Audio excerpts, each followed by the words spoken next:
नमस्कार। स्वागत है आपका सागरश्री कोचिंग क्लासेस में। आज हम पढ़ेंगे हिंदी व्याकरण में सर्वनाम की व्याख्या। सबसे पहले हम इसकी परिभाषा देख लेते हैं। ये है परिभाषा। सर्वनाम वह शब्द होता है, क्या कह रहा है, सर्वनाम वह शब्द हो रहा है, वह शब्द होता है जो संज्ञा के स्थान पर प्रयोग होता है ताकि वाक्य में बार बार दोहराना ना पड़े। ठीक है, वाक्य बार बार दोहराना ना पड़े। क्या कह रहा है, जो शब्द संज्ञा के स्थान पर आता है वह सर्वनाम कहलाता है। यानी कि इसे समझ सकते हैं, ये हिंदी व्याकरण में सर्वनाम जो है, जैसे संज्ञा को नाउन कहते हैं उसी तरह सर्वनाम को प्रोनाउन कहते हैं। यानी कि ये नाउन यानी संज्ञा का ये एडवांस लेवल है। ठीक है, ये उसका हिंदी व्याकरण में एडवांस फीचर है नाउन का, यानी कि संज्ञा का प्रोनाउन एडवांस फीचर है। जैसे मैक्स का प्रो मैक्स होता है एडवांस फीचर, ऐसे ही नाउन का प्रोनाउन है, उसका ये एडवांस फीचर है। सबसे पहले हम इसके उदाहरण देख लेते हैं। इसमें गलत क्या है, राम स्कूल गया, राम ने किताब पढ़ी और राम घर गया। ये इसमें ये गलत है, ये संज्ञा है। अब हम इसका सर्वनाम यानी कि प्रोनाउन इसमें लिखेंगे तो कैसे लिखाएगा, सर्वनाम के प्रयोग से।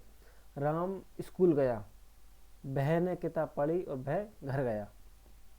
यहाँ पर वह एक सर्वनाम है जो राम की जगह आया है, वह एक प्रोनाउन है, उसका संज्ञा का एडवांस फीचर है।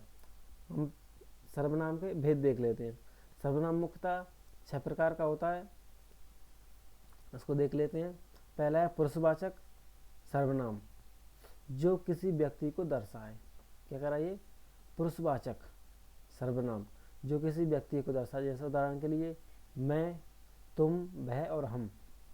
मैं खुद आ जाता हूँ, तुम आ जाते हो, वह में कोई तीसरा व्यक्ति आ जाता है, हम में बहुत सारे आ जाते हैं। ठीक है, आ गए मैं खुद आ गया, तुम आ गए, वह में कोई थर्ड पर्सन आ गया और हम में कई सारे लोग आ गए।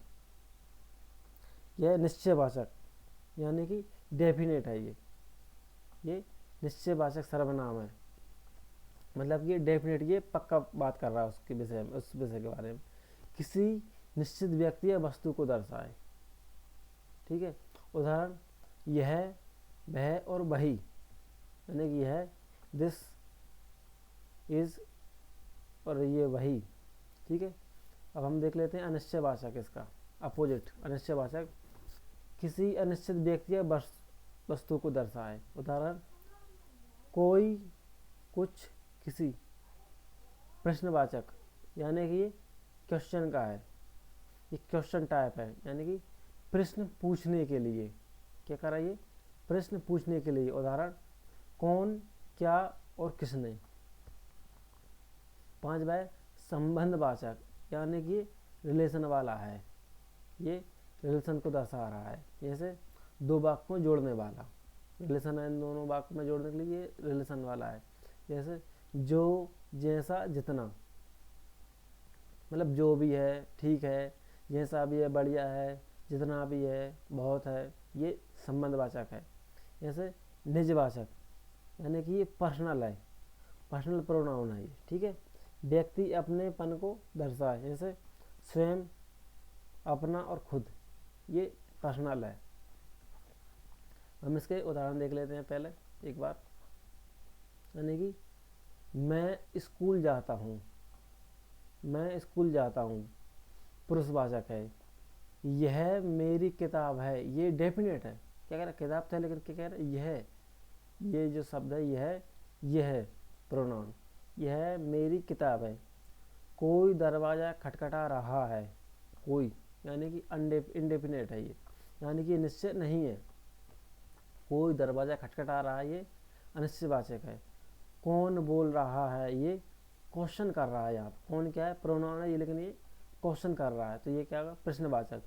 जो मेहनत करता है वही सफल होता है, जो मेहनत करता है वही सफल होता है, यानी कि ये रिलेशन बता रहा है इसमें दो शब्दों में। ठीक है, एक ये शब्द हो गया, ये वाक्य हो गया, सॉरी, एक ये वाक्य और ये दूसरा वाक्य, यानी कि ये दो वाक्यों में रिलेशन बता रहा है, तो भाई संबंधवाचक होगा। ये निजवाचक है। वह स्वयं आया था, यानी कि उसका पर्सनल बता रहा है, पर्सनली, निजवाचक हो गया। हम इसका प्रश्न देख लेते हैं कुछ।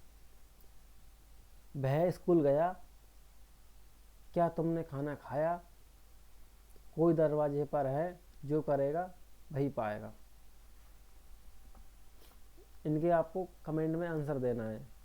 इसमें कौन सा प्रोनाउन है, वह स्कूल गया, इसमें कौन सा प्रोनाउन है, क्या तुमने खाना खाया, इसमें कौन सा प्रोनाउन है, कोई दरवाजे पर है, और जो करेगा वही पाएगा। इन चारों क्वेश्चन में कौन कौन से प्रोनाउन है कमेंट में ज़रूर बताएं। हम इसको संक्षेप में याद रखते हैं। कैसे? संज्ञा के स्थान पर जो शब्द प्रयोग होता है वही सर्वनाम होता है। धन्यवाद। वीडियो कैसा लगा कमेंट में ज़रूर बताएं। यदि वीडियो अच्छा लगा तो लाइक शेयर सब्सक्राइब जरूर करें। यदि इसका PDF चाहिए तो उसका लिंक डिस्क्रिप्शन में मिल जाएगा। धन्यवाद।